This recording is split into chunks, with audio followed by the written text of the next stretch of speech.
এখন স্টেজে উঠলে আমাদেরকে কেউ কানে কানে কেড়ে এসে বলে না, হুজুর দিনকাল ভালো না, একটু ডান বাম দেখে কথা বলেন। কথা বলতে হবে, ঠিক কিনা বলেন? এখন স্টেজে উঠলে কেউ আমাদেরকে স্লিপ দেয় না, থানা থেকে কেউ আমাদেরকে এখন ফোন করে না, হুজুর আসতেছেন তো মহিষতলা মাহফিলে, একটু বুঝে শুনে কথাবার্তা বললেন। এখন ফোন দিয়ে কেউ আমাদের আইডি কার্ডের ফটোকপি চায় না। এখন আমাদেরকে 14টা শর্ত বেঁধে দেওয়া হয় না।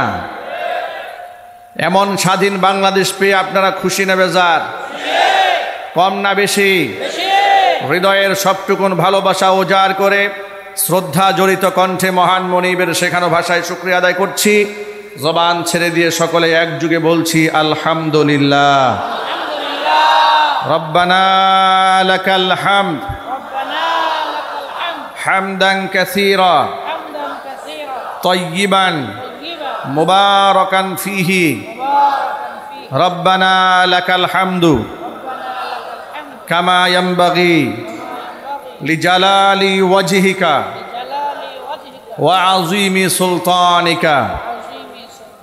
আল্লাহ রব্বুল আলামিন আজকের মাহফিলকে কবুল করুন। এই মাদ্রাসাকে আল্লাহ তাআলা কিয়ামত পর্যন্ত কবুল করেন। মাদ্রাসার সমস্ত হাজাত আল্লাহ তাআলা তার গায়েবে খাজানা থেকে মিটিয়ে দিন। অক্লান্ত পরিশ্রম করে বেহেশতের বাগান যারা সাজিয়েছেন, দূরদারাজ থেকে শোনার জন্য যারা এসেছেন, আজকের মাহফিলের ওসিলা করে আল্লাহ তাআলা সকলের জিন্দগির গুনাহ খাতা মাফ করে দিন। সকলকে পরিপূর্ণ হেদায়েত নসিব করুন। অত্র এলাকার সমস্ত মুর্দেগানের কবর আযাব আল্লাহ তাআলা কিয়ামত পর্যন্ত বন্ধ করে দিন।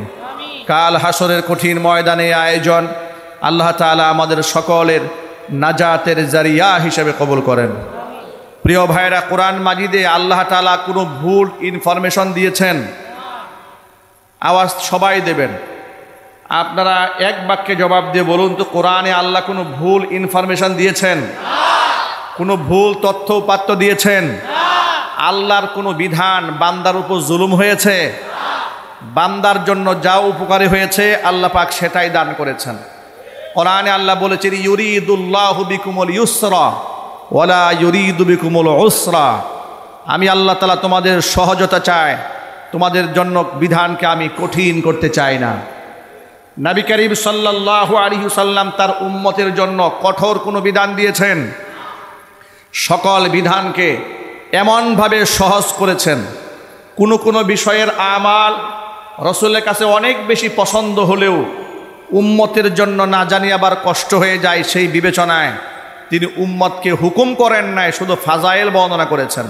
উদাহরণস্বরূপ বলা যায়, নবী করিম সাল্লাল্লাহু আলাইহি ওয়াসাল্লাম বলেছেন, লাউলা আন আশুক্কা আলা উম্মতি লা আমারতুহুম বিসসিওয়াকি ইনদা কুল্লি সালাতিন আও কামা ক্বালা আলাইহিস সালাতু ওয়াসসালাম।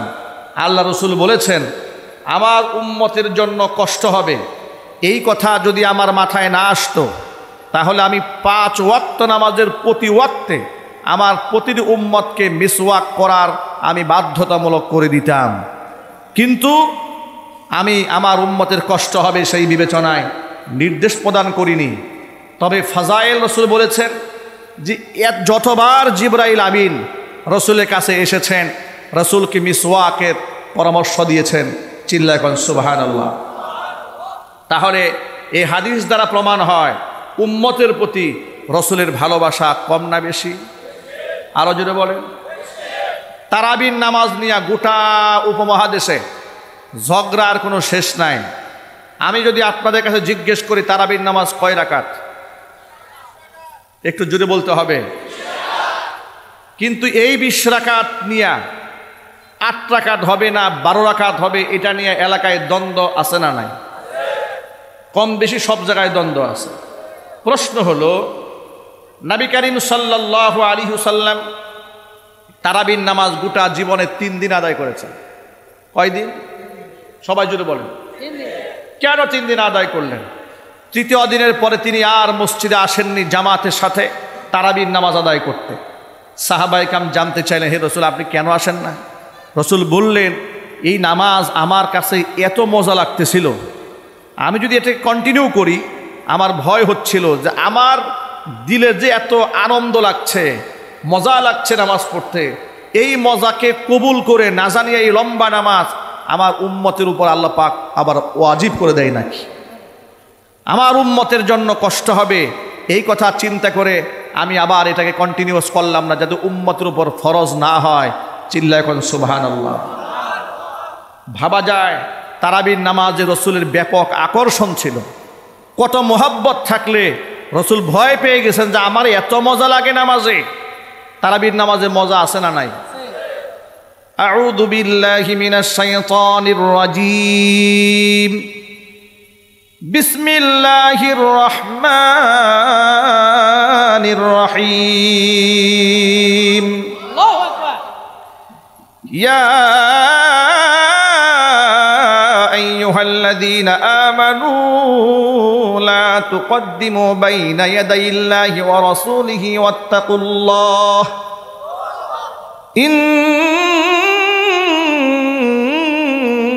ইন্নাল্লাহা সামিউন আলীম। يا أيها الذين آمنوا لا ترفعوا أصواتكم فوق صوت النبي ولا تجهروا له بالقول كجهر بعضكم لبعض أن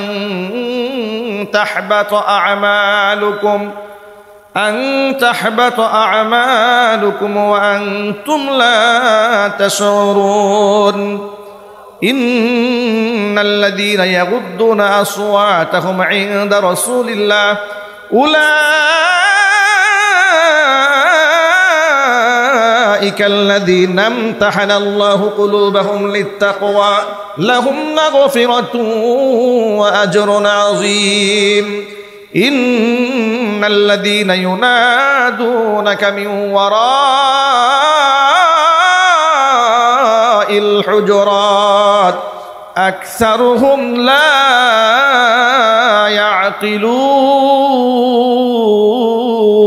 يعقلون صدق الله العلي العظيم। নামাজের মধ্যে মজা আছে না নাই? আল্লাহর হাবিব মনে মনে ভাবলেন এই নামাজে কেন এত মজা লাগে আমার? সুবহানাল্লাহ বলবেন না ভাই? সুবহানাল্লাহ। ইমানদারের কাছে নামাজ বড় মজাদার আমল, কোরআন তিলাওয়াত বড় মজাদার আমল। এই জন্য ইমানদার কখনো নামাজ পড়ে বিরক্ত হয় না, কোরআন তিলাওয়াতেও বিরক্ত হয় না। কিন্তু যাদের অন্তরের মধ্যে ইমানের নূর নাই, নামাজে ওদের মন বসে না। কোরআনে কারিমের আয়াত যখন নাজিল হতো তখন বেঈমান মুনাফিকরা বলতো আইয়ুকুম যাদাতুহু হাদিহি ঈমানা। এই আয়াত নাজিল হয়ে তোমাদের কি ফায়দা হয়েছে? আল্লাহ পাক বলেন ফাআম্মাল্লাযীনা আমানু ফাযাদাতুহুম ঈমানাও ওয়া হুম ইয়াস্তাবশিরুন। যারা ঈমানদার, আয়াত নাজিল হওয়ার পরে আয়াত তাদের ঈমানকে বৃদ্ধি করে দেয়। জোরে বলেন সুবহানাল্লাহ। এবং তারা সুসংবাদ গ্রহণ করে।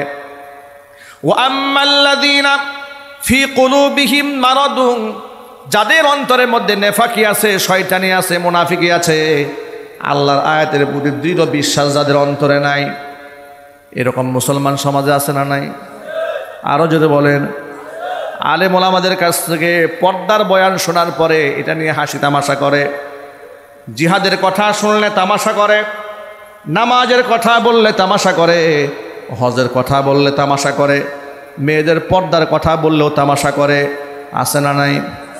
উপহাস করে, দাঁড়িয়ে রাখলে মূল বিবরে উপহাস করে, নামাজে গেলে উপহাস করে, উপহাসের কোনো শেষ নাই।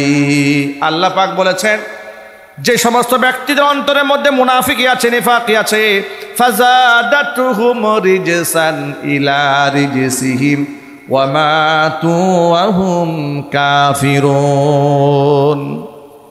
কোরআনে কারীমের আয়াত নাজিল হলেও বয়ান যত শোনা হোক না কেন, বয়ান তাদের কাছে দিলের মধ্যে কোনো আসর পয়দা করে না। কারণ দিলের মধ্যে ঢুকে আছে নেফাকি, শয়তানি। আল্লাহ পাক যেন মুনাফিকি থেকে আমাদের সকলকে হেফাজত করেন। জোরে জোরে করেন আল্লাহুম্মা আমিন।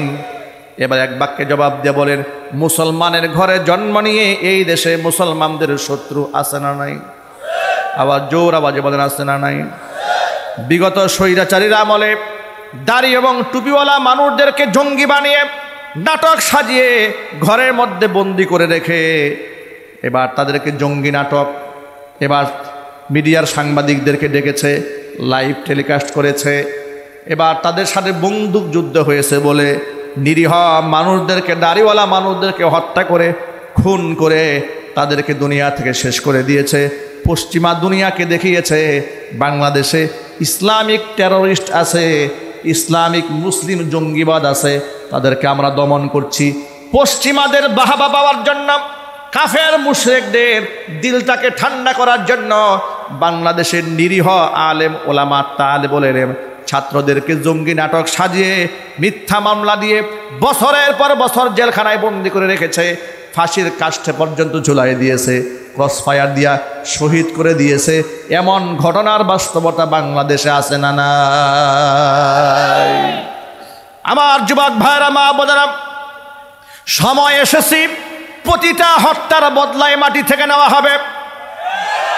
যতগুলো আলেমকে খুন করা হয়েছে, যতগুলো আলেমদেরকে দেশান্তরিত করা হয়েছে, যতগুলো আলেমদেরকে গুম করা হয়েছে, তালিকা তৈরি করে করে প্রত্যেকটার আসামি ধরে ধরে এই দেশে তাদের তৈরি করার ট্রাইব্যুনালে তাদের আইনে ফাঁসির কাষ্ঠে ঝুলাই দেওয়া হবে। আপনারা রাজি আছেন কিনা দু হাত দেখতে চাই।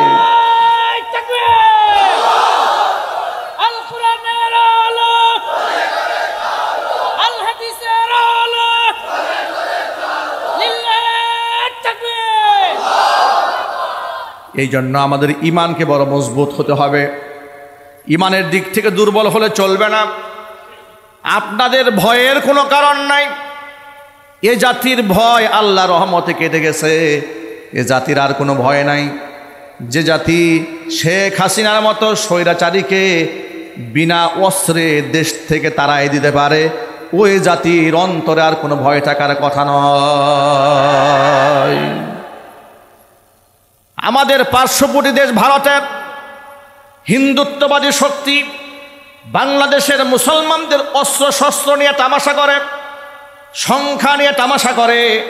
বাংলাদেশের সৈনিকদেরকে নিয়ে বলে এদের সংখ্যা মাত্র 1 লাখ থেকে 1 লাখ সামথিং, আমাদের আছে 14 লাখ সৈনিক, এগুলা ওরা বলে।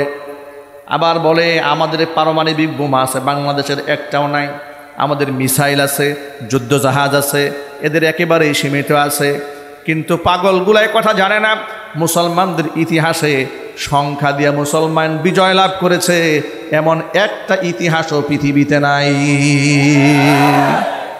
কোরআন মাজিদ আল্লাহ পাক বলে দিয়েছেন, ওয়ালা তাহিনু ওয়ালা তাহজানু ওয়া আনতুমুল আ'লাউনা ইন কুনতুম মুমিনিন। ব্যথিত হইও না, দুঃখিত হইও না, বিজয় তো তোমাদেরই হবে। কন্ডিশন আছে একটা, ইন কুনতুম মুমিনিন, যদি তোমরা ঈমানদার হয়ে যেতে পারো। আমার ভাই, একমাত্র হুনাইনের যুদ্ধে মুসলমানদের সংখ্যা ছিল অনেক বেশি। মুসলমানদের এই দৃশ্য দেখে, সংখ্যা দেখে মুসলমানদের কলিজার মধ্যে এক প্রকারের অহংবোধ সৃষ্টি হয়েছিল। কোরআনে কারীম আল্লাহ পাক বলেছেন, কদ আ'জাবাতকুম কাসরাতুকুম, এই আধিক্য তোমাদেরকে মুগ্ধ করে ফেলে দিয়েছিল। এই জন্য হুনাইনের যুদ্ধে মুসলমানরা এত মার খেয়েছে যা অন্য যুদ্ধে খায় নাই। আমার সামনে অসংখ্য যুবকেরা আছে, যুবকেরা কথার জবাব দেবেন, আমার জানের মালিককে, মালের মালিককে, আমার জীবনের হিসাব রবের সামনে দিতে হবে কিনা। নবী করিম সাল্লাল্লাহু আলাইহি ওয়াসাল্লাম স্পষ্ট ভাষায় বলে দিয়েছেন, লা তাজালু কদামা বনি আদামা ইয়াউমাল কিয়ামাতি হাত্তা ইউসআলা আন খামসিন। কিয়ামতের দিন আদম সন্তান এক চুল পরিমাণ পা সরাতে পারবে না। 5টা প্রশ্নের সম্মুখীন তাকে হতেই হবে। 1 নম্বর প্রশ্ন হচ্ছে আন উমরিহি ফিমা আফনা, জীবনটা কোন কাজে ব্যয় করেছো জবাব দাও। দ্বিতীয় নাম্বার প্রশ্ন, ও আন শাবাবিহি ফিমা আবলা, যৌবনকাল কোন কাজে ব্যয় করেছো, জবাব দাও।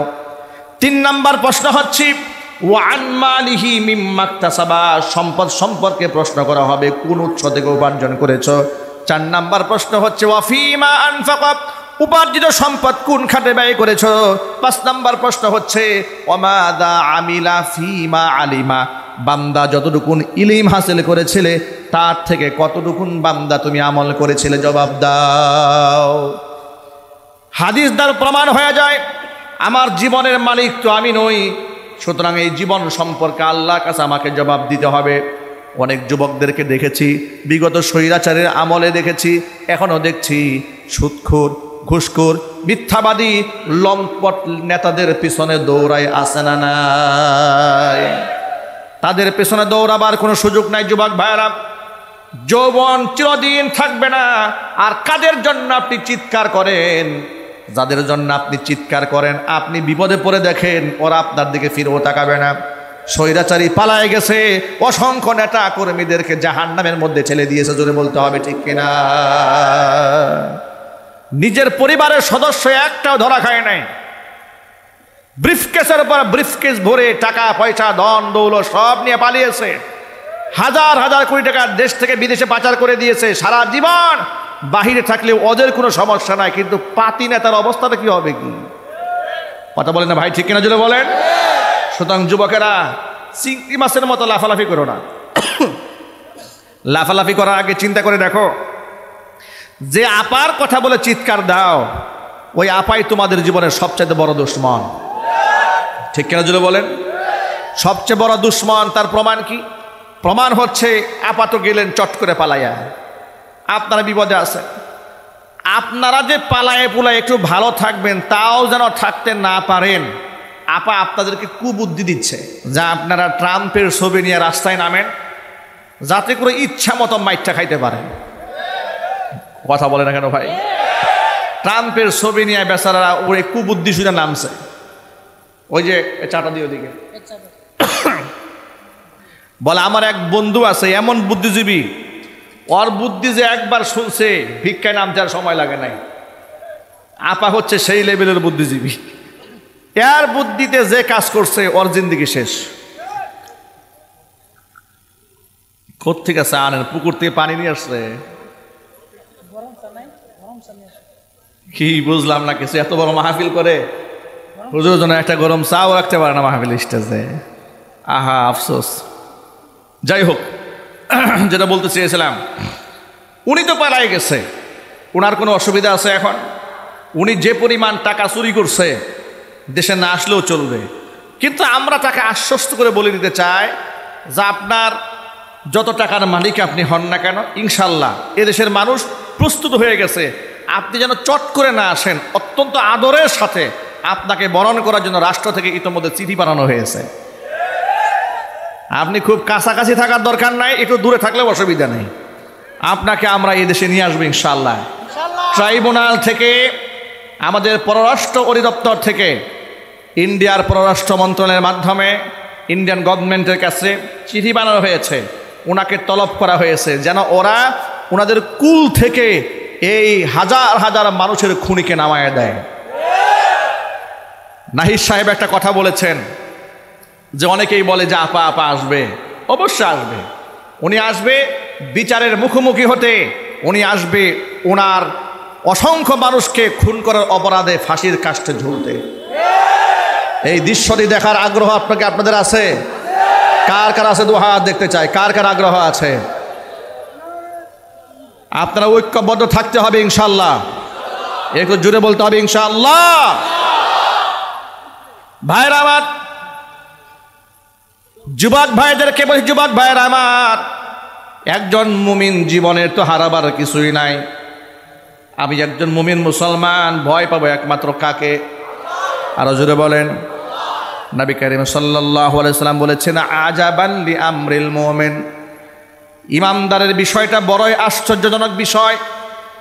ইন্না আমরাহু কুল্লাহু লাহু খায়রুন, একজন ইমানদারের জীবনের সকল জিনিসই তার জন্য কল্যাণকর হয়ে যায়।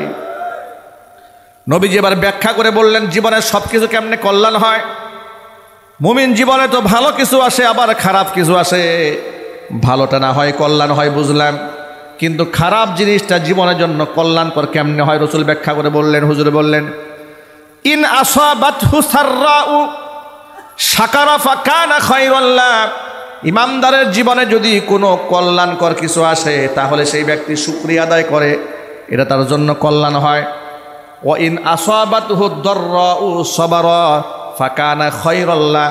যদি জীবনে বালা মুসিবত আসে মুমিন ব্যক্তি হতাশ হয় না, অধৈর্য হয়ে যায় না, ধৈর্য ধারণ করে, এটাও তার জন্য কল্যাণ করা হয়ে যায়। যুবক ভাইরা আমার, আল্লাহর পথে লড়তে হবে, আল্লাহর পথে মরতে হবে, বলে না ইনশাআল্লাহ। আল্লাহর নবী সাল্লাল্লাহু আলাইহি সাল্লাম বলতেন আমার মনে চায় আল্লাহর পথে আমি শহীদ হয়ে যাই, আবার জিন্দা হই, আবার শহীদ হই, আবার জিন্দা হই, আবার শহীদ হয়ে যায়। ওমর ফারুক রাদিয়াল্লাহু তাআলা আনহু তিনি আল্লাহর কাছে দোয়া করতেন আল্লাহুম্মা রযুকনি শাহাদাতান ফি সাবিলিক ওয়াজআল মাউতি ফি বালাদি রাসূলিক। আল্লাহ তাআলা তোমার পথে তুমি আমাকে শাহাদাতের মৃত্যু দান করো এবং তোমার নবীজি সাল্লাল্লাহু আলাইহি ওয়াসাল্লামের দেশে আমার মৌত দান করো। জোরে কোন আমিন। আল্লাহর পথে শাহাদাতের তামান্না আছে কি জোরে বলেন? কার কার আছে হাত দেখি। আল্লাহ যেন কবুল করেন। জোরে কোন আল্লাহুম্মা আমিন। মরতেই হবে যখন শহীদি মরণ দিও আমাকে, মরতেই হবে যখন শহীদি মরণ দিও আমাকে। শাহাদাত জানি শুধুই জীবন, শাহাদাত জানি শুধুই জীবন, সে জীবন দিও আমাকে, মরতেই হবে যখন শহীদি মরণ দিও আমাকে। মরণেও সুখ আমি পাবো জানি শাহাদাতে, হিসেব নিকেশ হতে ত্রাণ আছে জানি শাহাদাতে। তাই মিনতি তোমার কাছে, তাই মিনতি তোমার কাছে, হাজার শাহাদাত দিও আমাকে, মরতেই হবে যখন শহীদি মরণ দিও আমাকে, মরতেই হবে যখন শহীদি মরণ দিও আমাকে। সকলে বলেন আল্লাহুম্মা আমিন। আল্লাহর হাবিবের বিখ্যাত সাহাবী খালিদ বিন ওয়ালিদ রাদিয়াল্লাহু তাআলা আনহুর নাম শুনেছেন? কারা কারা হাত দেখতে চায়? জান্নাতের সুসংবাদ প্রাপ্ত 10 জন সাহাবীর মধ্যে অন্যতম সাহাবীর নাম খালিদ বিন ওয়ালিদ রাদিয়াল্লাহু তাআলা আনহু। তার উপাধি ছিল সাইফুল্লাহ, আল্লাহর তলোয়ার। খালিদ বিন ওয়ালিদ বৃদ্ধা বয়সী বিছানায় শুয়ে মৃত্যু যন্ত্রণায় কষ্ট পাচ্ছিলেন আর চোখের পানি ছেড়ে কান্না করছিলেন। স্ত্রীকে ডেকে বলছেন, প্রিয়তমা স্ত্রী, আমার পায়ের পাতা থেকে শুরু করে মাথার তালু পর্যন্ত পুরো দেহটায় অঙ্গ প্রত্যঙ্গ চেক করে বলো তো আমার গোটা দেহের একটা অঙ্গ বাকি আছে নাকি যেই জায়গার মধ্যে জিহাদের ময়দানের আঘাতের চিহ্ন নাই? আল্লাহু আকবার বলেন। আল্লাহর কাছে দুইটা চিহ্ন বড় দামি। এক হচ্ছে জিহাদের ময়দানে আঘাতের চিহ্ন, আরেকটা চিহ্ন হচ্ছে নামাজ আদায় করতে করতে সিজদা দিতে কপালে, হাঁটুতে, পায়ের গোড়ার মধ্যে যে দাগ পড়ে, এই দাগগুলা মানুষকে জাহান্নামের আগুন থেকে বাঁচাই দিবে। জোরে কোন সুবহানাল্লাহ।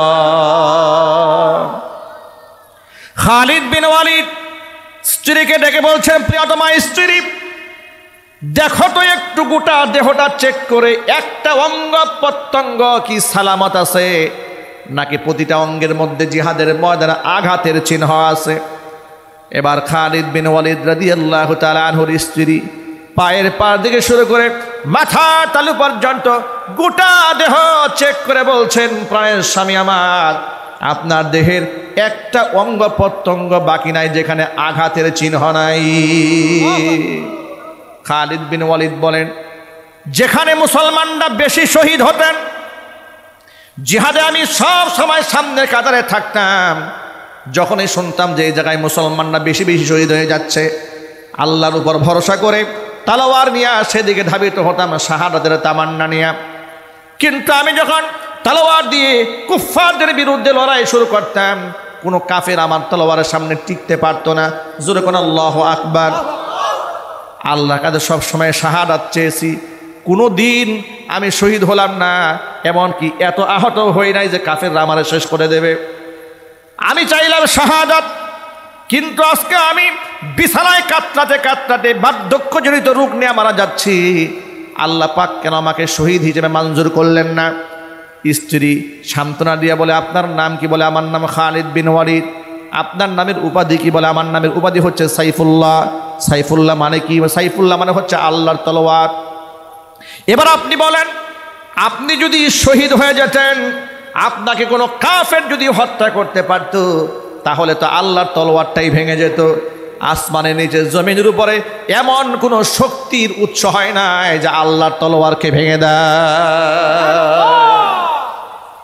তবে আমার ভাইদেরকে বলছি, ভাইয়ের আমার, শাহাদাতের তামান্না সাহাবায়ে কেরাম অন্তরের মধ্যে এভাবে পোষণ করেছেন, কিন্তু আজকে মুসলমানরা ভীতু এবং কাপুরুষ হয়ে গেছে। মুসলমানেরা তসবিহ আর শুধু যায় নামাজের মধ্যে আল্লাহর বেহেশত তালাশ করে, অথচ হাদিস শরীফের মধ্যে এসেছে আল জান্নাতু তাহতা জিলালিস সুয়ুফ, অবশ্য আল্লাহর জান্নাত তলোয়ারের ছায়াতলে। জোরে কোন সুবহানাল্লাহ। কিতাবুল মাগাজিতে এসেছে, বুখারী শরীফের হাদিসের অধ্যায় কিতাবুল মাগাজিতে এসেছে, নবী করিম সাল্লাল্লাহু আলাইহি সাল্লাম বলেছেন, মাল্লাম ইয়াগজু ওয়ালাম ইউজাব্বিজ গাজিয়ান, যেই ব্যক্তি কোনোদিন আল্লাহর পথে জিহাদ করে নাই, কোনো মুজাহিদকে সাহায্য করে নাই, এমনকি অন্তরের মধ্যে জিহাদে যাওয়ার তামান্নাও পেশ করে নাই, ব্যক্তি যখন মারা যাবে মুসলমান হয়ে সে মরতে পারবে না।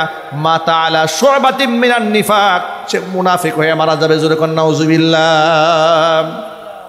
যুবক ভাইদেরকে বলছি, যুবক ভাইরা, আমরা কি মুনাফিক হয়ে মরতে চাই? এত আসতে বললেন যে আমরা কি মুনাফিক হয়ে মরতে চাই? আমরা আশিক রাসূল হয়ে বীর সৈনিক হয়ে মরতে চাই। আঘাতের চিহ্ন নিয়ে নবীদের সামনে হাসরের ময়দানে দাঁড়াতে চাই। ক্ষত বিক্ষত চেহারা নিয়ে রাসূলের সামনে দাঁড়াতে চাই। কারণ শহীদদের কোনো মৃত্যু হয় না, শহীদরা নতুন জীবন ফিরে পায়। আল্লাহর নবী সাল্লাল্লাহু আলাইহি ওয়াসাল্লামের বিখ্যাত সাহাবী হযরত জাবের রাদিয়াল্লাহু তাআলা আনহু, হজ সংক্রান্ত এই পৃথিবীতে যত হাদিস আছে, সর্বাধিক হাদিস বর্ণনাকারী হজের ব্যাপারে সাহাবীর নাম হচ্ছে হযরত জাবের রাদিয়াল্লাহু তাআলা আনহু। জাবের রাদিয়াল্লাহু তাআলা আনহু পিতার নাম আব্দুল্লাহ ইবনে আমর ইবনে হারাম রাদিয়াল্লাহু তাআলা আনহু। উহুদের ময়দানে জাবের রাদিয়াল্লাহু তাআলা আনহু জিহাদে যাওয়ার জন্য প্রস্তুতি গ্রহণ করছিলেন। এমন সময় তার শতবর্ষী বৃদ্ধ পিতা জাবেরকে ডেকে বলে, জাবের, আমার ঘরে 9টা মেয়ে আছে, তোমার 9টা বোন আছে, 9টা বোনের দায়িত্ব তোমার হাতে দিলাম। জিহাদের ময়দানে তুমি যাবে না, উহুদের ময়দানে আমি যাব জিহাদের ময়দানে লড়তে। বয়স 100 বছর উপরে, আল্লাহর পরে তলোয়ার নিয়ে ঝাঁপিয়ে পড়েছেন। জোরে কোন আল্লাহু আকবার। আরো জোর আওয়াজে বলেন আল্লাহু আকবার। এই সমাজে এখনো পর্যন্ত এমন বৃদ্ধ মানুষও আছে যাদের ইমানি শক্তি জওয়ানদের চাইতেও বেশি। তার সবচেয়ে জ্বলন্ত উদাহরণ হচ্ছে শহীদ আল্লামা দেলওয়ার হোসেন সাঈদী রাহমাতুল্লাহি আলাইহি। ঠিক কিনা জোরে বলেন? বৃদ্ধ বয়সেও মুখে হাসিটা দেখেছেন। শেষ জীবনে যখন তাকে ট্রিটমেন্টের নামে তাকে যখন কারাগার থেকে বের করে আনা হলো, তিনি যখন প্রিজন ভ্যান থেকে নামতেছিলেন, মুখে হাসিটা খেয়াল করেছিলেন? এই যে মাত্র কদিন আগে ফুলপুরে এক তাফসীর মাহফিলে গেলাম, বিরাট মাহফিল, এই মাহফিলের 2টার সমান। সেখানকার একজন দায়িত্বশীল পুলিশ অফিসার রমনা থানায় আছেন, তিনি বললেন, হুজুর, আমার তত্ত্বাবধানে শহীদ আল্লামা দেলোয়ার হোসেন সাঈদী রহমাতুল্লাহি আলাইহি যখন ছিলেন, রিমান্ডে যখন আমার থানাতে ছিলেন, আমি তার সেবা করেছি। আমি তার জন্য রুম গুছিয়ে দিয়েছি, তার জন্য বিছানা পরিপাটি করে রেখেছি।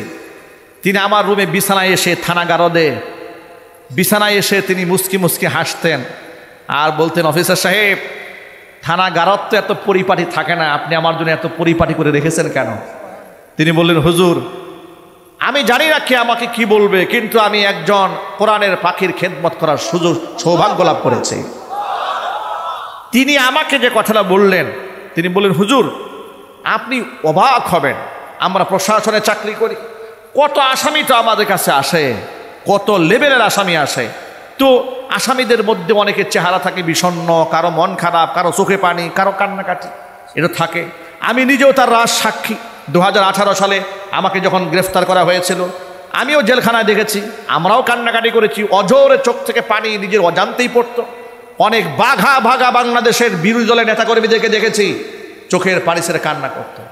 সাঈদী সাহেবের ব্যাপারে পুলিশের ওই ঊর্ধ্বতন কর্মকর্তার বক্তব্য হচ্ছে, এত বছর কারাগারে, এত রিমান্ড, এত জিজ্ঞাসা, তার চেহারার মধ্যে ন্যূনতম আফসোসের কোনো ছাপ নেই। ভাবা যায়, শহীদ আল্লামা দেলোয়ার হোসেন সাঈদী রহমাতুল্লাহির কারাগারে থাকা অবস্থায় তার ছেলেরা মাঝে মাঝে বলতেন যে বাবার শারীরিক অবস্থা একটু খারাপ, কিন্তু মানসিকভাবে তিনি খুব শক্তিশালী। তাকে যে কত প্রস্তাবনা দেওয়া হয়েছে, যা আপনি এই দল ছাড়েন, আপনি এই ধরনের বক্তব্য দেওয়া ছাড়েন, ভারত বিরোধী কথাবার্তা বলা ছেড়ে দেন, তাহলে আপনার তো কারাগার থাকবেই না, জেল জুলুম কিচ্ছু থাকবেন না, আপনি থাকবেন বাংলাদেশের 1 নম্বরের পীর। এভাবে তাদেরকে লোভ দেখানো হয়েছে, কোনো লোভে কাজ হয় নাই।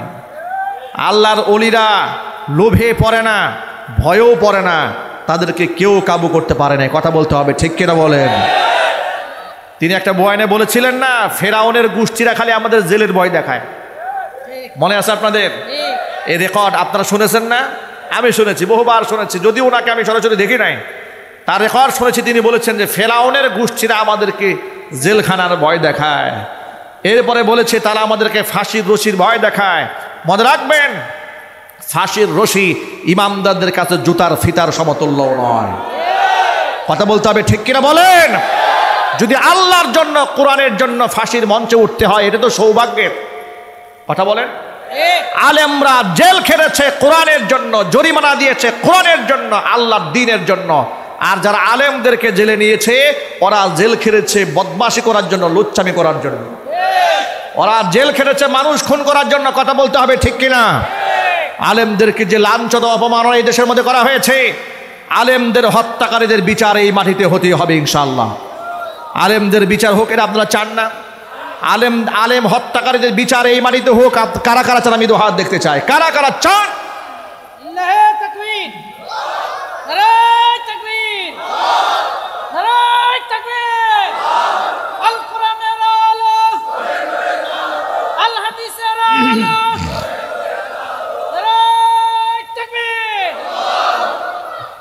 আলেমরা, ইমানদারেরা কখনো বিচলিত হবে না, ঠিক কিনা বলেন?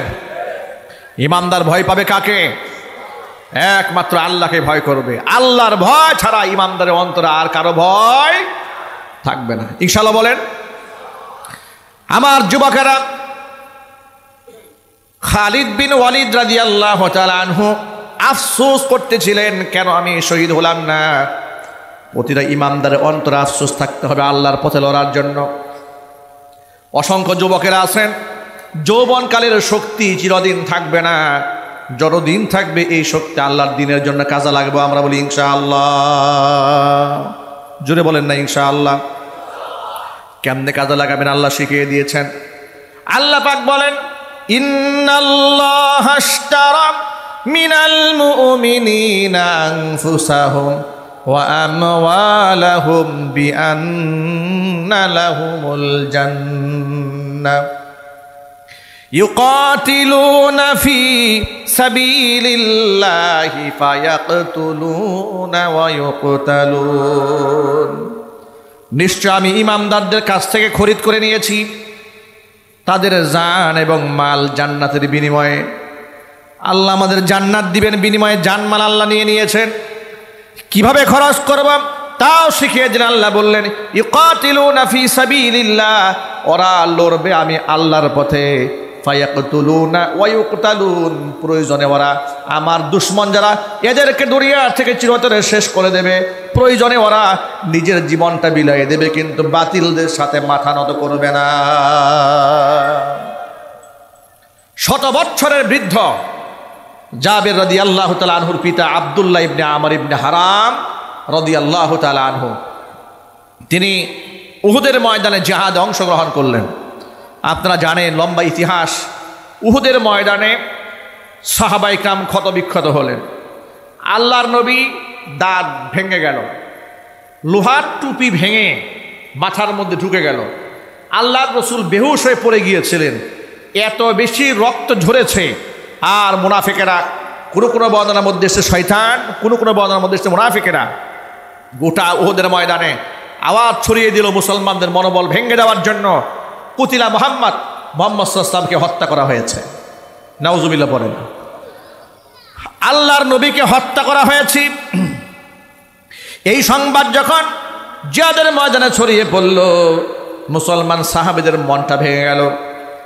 অনেকেই পিছপা হয়ে গেলেন, অনেকেই দুর্বল হয়ে পড়লেন। এই সংবাদ মদিনা পর্যন্ত পৌঁছায় গেল। মদিনার নারী আর পুরুষেরা কান্না করতে করতে রাস্তায় বের হয়ে গেল। শিশুরা পর্যন্ত কান্নায় ভেঙে পড়েছে। মদিনার একজন নারী ঘর থেকে বের হইয়া উহুদের ময়দানের দিকে দৌড় দিয়েছে মুহাম্মদ সাল্লাল্লাহু আলাইহি ওয়াসাল্লামের খবর নেওয়ার জন্য। মহিলা যখন দৌড়ায় যাচ্ছে, রাস্তায় কিছু মুজাহিদদের সাথে দেখা। মহিলাকে ডেকে বলছে, মহিলা যাও কোথায়? বলে উহুদে যাই। কেন যাও? গিয়া তো কোনো লাভ নাই, তোমার বাবা জিহাদে শামিল হয়েছিলেন, তিনি শহীদ হয়ে গেছেন। মহিলা বলে, বাবা শহীদ হয়েছে না, কে শহীদ হয়েছে শুনতে চায় না, মুহাম্মদ রাসূলুল্লাহ কেমন আছে সেটা জানতে চাই। আবার তিনি দৌড়ালেন সামনে। দৌড়াতে দৌড়াতে সামনে যাচ্ছেন। কিছু সময় যাওয়ার পর সাহাবীরা বললেন, মহিলা যাও কোথায়? বলে উহুদে যাই, গিয়া কোনো লাভ নাই। তোমার স্বামী জিহাদে শামিল হয়েছিলেন, তিনি শাহাদাত বরণ করেছেন, জিহাদে গিয়া কোনো লাভ নাই। মহিলা বলছি, কে শহীদ হয়েছে শুনতে চায় না, শুনতে চায় আমার নবীজি কেমন আছেন। মহিলা আবার সামনের দিকে যাচ্ছে। যাওয়ার পরে কিছু সাহাবীদের সাথে দেখা হলো। মহিলা যাও কোথায়? বলে উহুদে যাই, গিয়া কোনো লাভ নাই। তোমার যে ভাই জিহাদে গিয়েছিল শহীদ হয়ে গেছে। বলে ভাই শহীদ হয়েছে না, কে শহীদ হয়েছে শুনতে চায় না, আমার নবীজি কেমন আছে সেটাই জানতে চায়। আবার সামনে এগোলেন। যাওয়ার পরে কিছু দূর যাওয়ার পরে লোকেরা বলল, মহিলা যাও কোথায়? বলে জিহাদে যাই, শহীদে উহুদের ময়দানে যায়। বললে গিয়া কোনো লাভ নাই, তোমার যে সন্তান জিহাদে গিয়েছিল সেও শহীদ হয়ে গেছে। মহিলা বলেছে, বাবা শহীদ হলো কিনা, স্বামী শহীদ হয়েছে কিনা, ভাই শহীদ হয়েছে কিনা, সন্তান শহীদ হলো কিনা কিচ্ছু জানতে চায় না, শুধু জানতে চায় মুহাম্মদ রাসূলুল্লাহ সাল্লাল্লাহু আলাইহি ওয়াসাল্লাম কেমন আছেন। আমার প্রিয় ভাইয়েরা, এভাবে আগাতে থাকলেন মহিলা। এগোতে এগোতে আফসা আফসা দেখতে পেলেন, দূর থেকে অস্পষ্টভাবে দেখা যায় মুহাম্মদ সাল্লাল্লাহু আলাইহি ওয়াসাল্লাম কাফিলা নিয়ে মদিনার উদ্দেশ্যে আসতেছেন। আল্লাহ নবী সাল্লাল্লাহু আলাইহি ওয়াসাল্লামকে দেখার জন্য মহিলাটি দাঁড়ায় গেলেন। দাঁড়িয়ে যাওয়ার পরে রাসূল পাক সাল্লাল্লাহু আলাইহি ওয়াসাল্লাম একদম কাছাকাছি যখন এসেছি, হুজুরের সামনে দাঁড়িয়ে আল্লাহর হাবিবের চেহারা মোবারক দর্শন করে মহিলা বলছে, ইয়া রাসূলুল্লাহ, ইয়া হাবিবাল্লাহ, উহুদের ময়দানে আমার বাবা শহীদ হয়েছে, স্বামী শহীদ হয়েছে, ভাই শহীদ হয়েছে, সন্তান শহীদ হয়েছে। আমার মনের মধ্যে কোনো দুঃখ নাই, মনের মধ্যে এটাই সান্ত্বনা যে আল্লাহর নবী বেঁচে আছেন। ভাইরা আমার, আল্লাহর পথে জীবন দেওয়ার জন্য শুধু পুরুষরাই প্রস্তুত ছিলেন তা নয়, আল্লাহর পথে আমার মা বোনেরাও জীবন দিয়েছেন। যার দরুন ইসলামের ইতিহাসে প্রথম শহীদ হয়েছেন সুমাইয়া রাদিয়াল্লাহু তাআলা আনহা। জোরে জোরে করেন সুবহানাল্লাহ। ভাইরা আমার, এই যে উহুদের ময়দানে জাবের রাদিয়াল্লাহু তাআলা আনহুর পিতা শতবর্ষী এই সাহাবী শহীদ হয়ে গেলেন। জাবের রাদিয়াল্লাহু তাআলা আনহুর মনটা ভার হয়ে আছে, 9টা বোন তার তত্ত্বাবধানে আছে, মন খুব খারাপ। নবীজি বুঝতে পারলেন, জাবেরকে জিজ্ঞেস করলেন, জাবের তুমি কি জানো তোমার বাবার শহীদ হওয়ার পরে তোমার বাবার সাথে আল্লাহর সাথে কি কথোপকথন হয়েছে, সেটা কি তুমি জানো নাকি? জাবের বললেন, আল্লাহু ওয়া রাসূলুহু আলাম, আল্লাহ এবং রাসূলই ভালো জানেন। নবীজি সাল্লাল্লাহু আলাইহি ওয়াসাল্লাম বললেন, জাবের শোনো, তোমার পিতা আব্দুল্লাহ শহীদ হওয়ার পর আল্লাহ পাক জাবের তোমার বাবাকে আব্দুল্লাহকে ডেকে বলেছে যে আব্দুল্লাহ, তুমি আজকে আমার কাছে যা চাবে তোমাকে তাই দেওয়া হবে। তোমার পিতা আব্দুল্লাহ আল্লাহর কাছে ডিমান্ড করে বলল, আল্লাহ যেহেতু চাবার সুযোগ দিয়েছ, তেমন কিছুই চায় না, দুনিয়াতে আর একটা বার পাঠায়া দাও। শহীদ হওয়ার যে এত সম্মান আর এত মর্যাদা তো ভাবতেই পারি নাই। আরেকটা বার পাঠিয়ে দাও, যাতে করে কুফফারদের বিরুদ্ধে লড়াই করে তোমার পথে আরেকবার শহীদ হইয়া ফিরে আসতে পারি। আল্লাহ পাক তখন বললেন, ও আব্দুল্লাহ, আমি আল্লাহর অমোঘ বিধান, চূড়ান্ত ফয়সালা, শাহাদাতের বিনিময়ে কিংবা স্বাভাবিক মৃত্যুর মাধ্যমে কেউ যদি আমার কাছে আসে, দুনিয়াতে ফিরিয়ে দেওয়া হবে না, অন্য কিছু চাও। তখন জাবেরের পিতা আব্দুল্লাহ আল্লাহকে ডেকে বলল, রব্বুল আলামিন, অন্তত পক্ষে বিশ্ববাসীকে তুমি জানায় দাও, শহীদ হওয়ার কারণে তুমি আমাদের কত সম্মানটাই না দান করেছ। তার প্রেক্ষিতে আল্লাহ তাআলা কোরআন মাজিদের সূরাতুল আলে ইমরানের 2টা আয়াত কারিমা নাযিল করে বিশ্ববাসীকে জানিয়ে দিলেন। আল্লাহ বললেন, ওয়ালা তাহসাবান্নাল্লাযীনা কুতিলু ফি সাবিলিল্লাহি আমওয়াতা বাল আহইয়াউন ইনদা রাব্বিহিম ইউরযাকুন ফারিহিনা বিমা আতাহুমুল্লাহু মিন ফাদলি ويستبشرون بالذين لم يلحقوا بهم من خلفهم ألا خوف عليهم ولا هم يحزنون الله أكبر। 2টা আয়াত নাজিল করে আল্লাহ পাক জাবেরের পিতার মনের আশা পূরণ করলেন। তিনি তো চেয়েছিলেন শহীদদের মর্যাদা যেন জানায় দেওয়া হয়। আল্লাহ পাক বললেন, লা তাহসাবান্নাল্লাযীনা কুতিলু ফি সাবিলিল্লাহি আমওয়াতা, আমি আল্লাহর রাস্তায় যারা নিহত হয়েছে, যারা শাহাদাত বরণ করেছে, তারা মৃত্যুবরণ করেছে, এটা তোমরা ধারণাও করো না। শহীদরা মরে না, ওরা জিন্দা হয়। জোরে কোন আল্লাহু আকবার। বাল আহইয়াউন ইনদা রাব্বিহিম ইউরযাকুন, তাদের রব আমি আল্লাহর কাছে তাদেরকে রিজিক সরবরাহ করা হয়। ফারিহিনা বিমা আতাহুমুল্লাহু মিন ফাদলি, আমি আল্লাহ পাক দয়া করে মায়া করে তাদেরকে যা দিয়েছি এই নিয়ামত নিয়ে এরা বড্ড খুশি হয়ে গেছে। সুবহানাল্লাহ কোন। এরা সুসংবাদ গ্রহণ করছে, এদের কোনো ভয় নাই, এদের কোনো চিন্তাও নাই। প্রিয় ভাইয়েরা, আয়াত কারিমার উদ্দেশ্য হচ্ছে আল্লাহর পথে প্রত্যেকটা মুমিন তার জীবনকে সঁপে দেওয়ার জন্য সবসময় প্রস্তুত থাকতে হবে। মনের মধ্যে কোনো দ্বিধা রাখা যাবে না। আমরা রাজি আছি না ইনশাআল্লাহ? আল্লাহ পাক যেন সকলকে কবুল করেন, মঞ্জুর করেন। সকলে জোরে করেন আল্লাহুম্মা আমিন। আল্লাহ রাব্বুল আলামিন আজকে এই মাহফিলে যতগুলো ভাই এসেছেন, যতগুলো বোন এসেছেন, কাউকে যেন খালি হাতে ফিরেই না দেন। আল্লাহ পাক সকলকে বেগুনা মাসুম হিসেবে বাড়ির মধ্যে ফিরিয়ে দেন। একটু জোরে করেন আল্লাহুম্মা আমিন। প্রিয় ভাইরা, এই পৃথিবীতে আল্লাহর পরে, রসুলের পরে সবচাইতে বড় মর্যাদার জায়গা হচ্ছে বাবা মা। সবচেয়ে মর্যাদার জায়গা কি? বাবা মা। হাজারো পীরের চাইতে বাপ মার মর্যাদা আল্লাহর কাছে বেশি, ঠিক কিনা বলেন? সুতরাং বাবা মার সেবা করব, বলেন ইনশাআল্লাহ। বাবা মার মনে আঘাত দেওয়া যাবে না, কষ্ট দেওয়া যাবে না। আল্লাহ রসুল বলেছেন 3 ব্যক্তির জন্য আল্লাহর জান্নাত টোটালি হারাম। কয় ব্যক্তি? 1 নাম্বার হচ্ছে মুদমিনুল খামর, যারা মদ পান করে, তাদের জন্য আল্লাহর জান্নাত হারাম। দুই নাম্বার হচ্ছে ওয়াল আকু, পিতা মাতার অবাধ্য সন্তান যারা তাদের জন্য আল্লাহর জান্নাত হারাম।